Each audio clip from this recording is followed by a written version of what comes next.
Hey! So, I'm collecting a Nurgle army, basically with 3 goals in mind. 1, to make every model a conversion.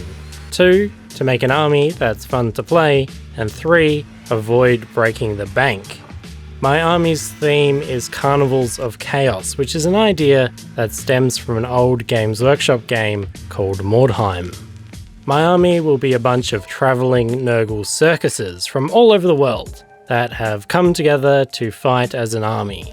I want the models I'm using to look really diverse, like they're from all different places and in different stages of transformation, from human to, well, rotting mess. And I think what I'm trying to do is reflect a lot of the old stuff that I see in 80s and 90s chaos stuff, when aesthetically it was sort of a mishmash of weird ideas and all the demons sort of looked really different from each other. I don't know, but this is my rough plague bearer collection so far, broken into 7 groups. Animals. Animals are a big theme in old chaos stuff, and I really want to bring that back. Frogs and snakes and flies and, Fungus boys. They're so rotten that they've developed their own ecosystems. The woodlands. This warband came from the forest, so I used lots of dryad bits. Masks. Okay, I think I made this category just to use the best lizard man bit ever.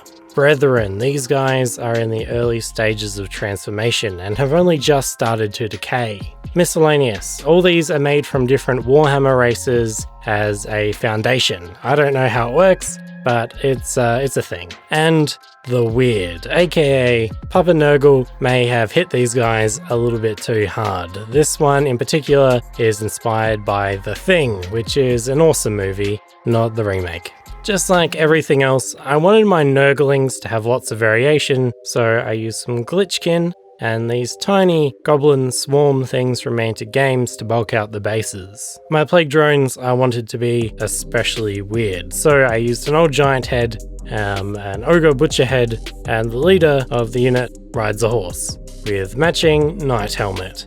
I love it. I'm going to have a whole bunch of plague toads in my army, so I'm going to cast up this little cutie soon, which I made in my Getting Good series, episode 2. I also have this big boy. He's a bit naughty to own.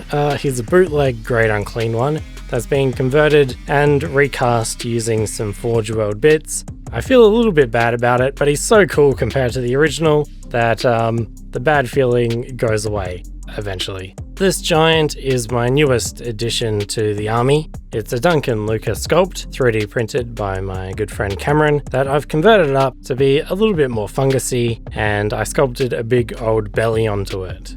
All these bases they're standing on, I sculpted myself and cast with silicone molds and resin. I made enough for the entire army to start with, and then I just kept accidentally making more models.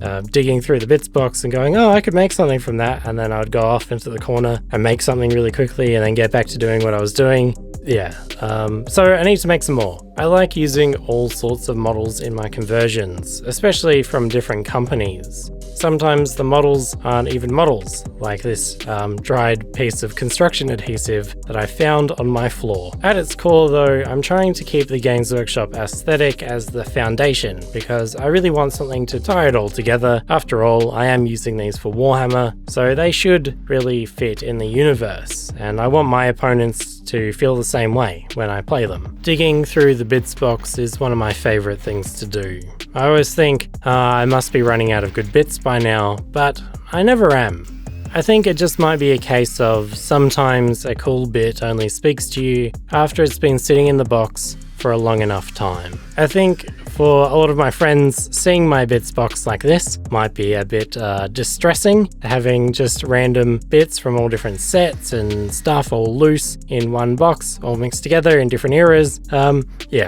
But it's how I really like to work, because it sort of becomes a playground of ideas when you can just pick things up and plug them together and see how it looks, and different things will catch your eye while you're working on one thing. Yeah, I don't know. If you're struggling with conversions, I'd recommend just dumping everything into one box. But yeah, it takes a bit of courage to do it, I think.